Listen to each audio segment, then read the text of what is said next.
आज मी आपल्या समोर काळाच्या ओघात शेतकरी व शेती टिकेल काय या अत्यंत महत्त्वपूर्वक आणि विचारपूर्वक विचार मी माझे मनोगत व्यक्त करणार आहे. शेतकऱ्याच्या कामाचा प्रत्येक थेंब मोती असतो. शेतकऱ्याच्या कामाचा प्रत्येक थेंब मोती असतो. त्याच्या कष्टामुळेच प्रत्येकाच्या ताटात घास असतो. त्याच्या कष्टामुळेच प्रत्येकाच्या ताटात घास असतो. भारत हा कृषीप्रधान देश म्हणून ओळखला जातो. आपल्या देशातील लाखो कुटुंबांचा उदरनिर्वाह शेतीवरच अवलंबून असतो. शेतकरी सुखी तर देश सुखी असे आपण नेहमी म्हणतो. पण आजच्या या बदलत्या काळात एक प्रश्न तयार होतो, तो म्हणजे भविष्यात शेतकरी आणि शेती टिकून राहतील का? मित्रांनो, शेती हा केवळ व्यवसाय नाही तर आपल्या संस्कृतीचा आणि जीवन पद्धतीचा एक अविभाज्य भाग आहे. आपल्या ताटातील प्रत्येक घास हा शेतकऱ्यांच्या कष्टामुळेच येतो. शेतकऱ्यांच्या कष्टामुळेच येतो. ऊन, वारा, पाऊस, थंडी याची पर्वा न करता शेतकरी दिवस रात्र मेहनत करतो. म्हणूनच त्याला जगाचा पोशिंदा म्हणले जाते.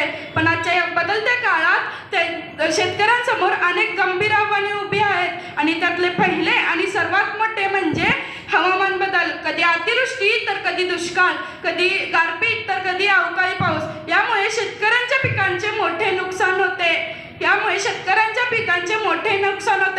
निसर्गाचा हा लहरीपणा शेतकऱ्यांच्या चिंतेत भर घालत आहे. दुसरे आव्हान म्हणजे उत्पादन खर्चात वाढ.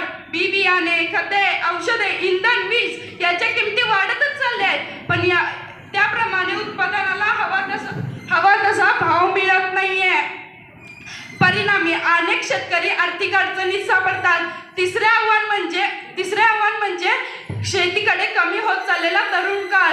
शिक्षण आणि रोजगाराच्या संधीसाठी अनेक तरुण शहराकडे वळत आहेत. म्हणूनच शेतीत काम करणाऱ्या हातांची संख्या कमी होत चालली आहे. याशिवाय शेतीची जमीनही कमी होत चालली. वाढते शहरीकरण, औद्योगिकरण, लोकसंख्या वाढ यामुळे शेतकऱ्यांची जमिनीवरही इमारती आणि कारखाने उभे राहू लागले आहेत. ही परिस्थिती चिंताजनक ठरणार आहे. मग माझा प्रश्न असा आहे की शेती आणि शेतकरी नष्ट होणार का? तर माझे उत्तर आहे नाही.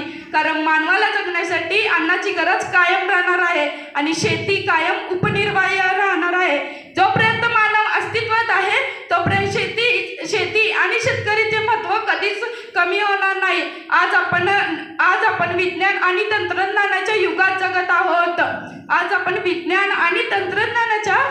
जगत आहोत. शेतात मोठी क्रांती घडू लागली आहे. ठिबक सिंचन, ड्रोन तंत्रज्ञान असे अनेक तंत्रज्ञानामुळे शेतीत मोठे उत्पादन वाढू लागले आहे. तसेच तरुणही या तंत्रज्ञानाचा वापर करून शेतीला फायदेशीर व्यवसाय बनवत आहेत.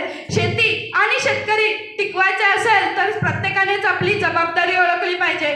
पाण्याची बचत, जमिनीचे संवर्धन, सेंद्रिय शेतीचा प्रसार आणि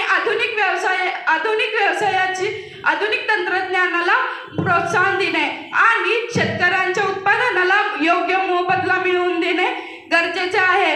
आज आपण मोबाईल, संगणक, कृत्रिम बुद्धिमत्तेच्या युगात जगत आहोत.